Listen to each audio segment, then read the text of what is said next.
ódio. Não importa se você está ouvindo John Chrysostom, Santo Agostinho, Pedro Venerável, Martinho Lutero, João Calvino. Cite aí os pais da igreja, cite aí os líderes protestantes ao longo da história. Eles todos dizem a mesma coisa a respeito dos judeus, que são a sinagoga de Satanás, que é uma religião falsa. Essa doutrina de que os judeus são ainda o povo escolhido de Deus é uma nova doutrina. Você sabe, lá atrás, antes do século XVIII, todos reconheciam o que estamos falando agora. Mas alguma coisa começou a mudar, primeiro com o Dr. Cyrus Scofield. Scofield era um homem divorciado, tinha problemas com álcool.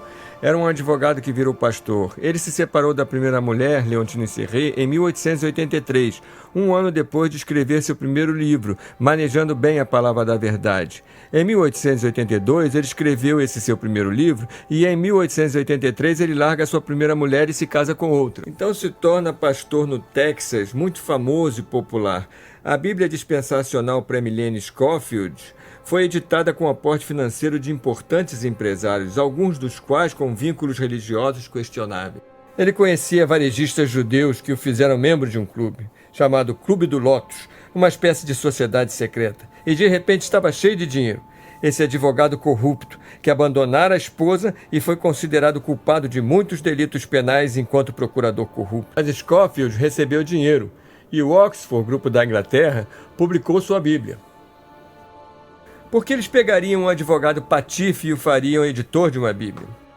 E então, de repente, surgiram milhões de dólares para promovê-la.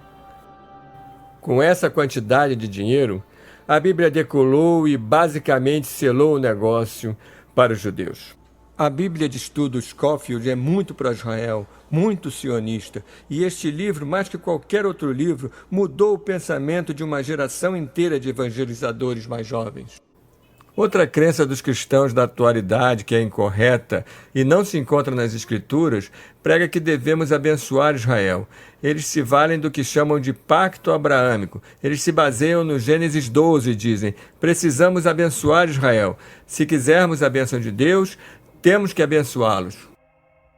Gênesis capítulo 12, versículo 1 a 3, é a principal escritura na qual Deus chama e abençoa Abraão. Consta o seguinte texto: ora, o Senhor disse a Abraão: sai-te da tua terra, da tua parentela e da casa de teu pai para a terra que eu te mostrarei. E far-te-ei uma grande nação, e abençoar-te-ei, e engrandecerei o teu nome, e tu serás uma bênção. E abençoarei os que te abençoarem, e amaldiçoarei os que te amaldiçoarem, e em ti serão benditas todas as famílias da terra. Agora, de acordo com esta escritura, Deus fez um pacto com Abraão. Ele diz a Abraão: eu abençoarei você. A palavra você é singular. Ele está falando para Abraão, ao passo que na anotação de Scofield em Gênesis 12, ele aplica essa bênção sobre a futura nação de Israel. Isso não é o que a escritura ensina. E muitos cristãos evangélicos hoje não obtêm sua doutrina sobre Israel das várias coisas escritas no Novo Testamento. Eles estão pegando das notas da Bíblia de Scofield. Quando você estiver lendo estas promessas feitas a Abraão no Antigo Testamento, você tem de compreender o que a Bíblia ensina em Gálatas 3,16, onde está dito: agora a Abraão e sua semente foi feita a promessa. Agora, se parássemos por aí, todos os cristãos de hoje em dia, os sionistas ou logo que for, poderiam dizer: vejam, foi para Abraão e sua semente. Mas o versículo continua, diz assim: ele não diz e as sementes, com S no final, fazendo plural. Ele não diz e as sementes, como falando de muitas, mas como de uma só, e a sua semente, que é Cristo. De acordo com a Bíblia, as promessas foram feitas a Abraão e a Cristo. E a Bíblia diz no versículo 29, e se sois de Cristo, então sois semente de Abraão, e herdeiros conforme a promessa. Segundo a Bíblia, nós como cristãos, quer sejamos judeus ou gentios, somos os herdeiros das promessas feitas a Abraão. Hoje em dia, aqueles que estão no Oriente Médio, na nação de Israel, não estão em Cristo. 99% deles não acreditam em Jesus Cristo, portanto não são descendência de Abraão. Então, Gênesis 2, 1 a 3 não se aplica a eles. Hoje, muitos cristãos pensam assim que Deus trouxe a nação de Israel de volta, sabe? E Deus fez esse trabalho maravilhoso. Mas foi realmente um trabalho de Deus trazer essas pessoas de volta para Israel? Ou foi o trabalho das Nações Unidas? A Bíblia nos diz claramente em Hebreus capítulo 4, que quando eles vieram primeiramente à terra prometida com Moisés, eles não puderam entrar por causa de sua descrença. Então, 40 anos depois, seus filhos que acreditavam no Senhor foram autorizados a entrar na terra prometida. Então, mais tarde, eles adoraram outros deuses e o que fez Deus? Ele os removeu da terra prometida.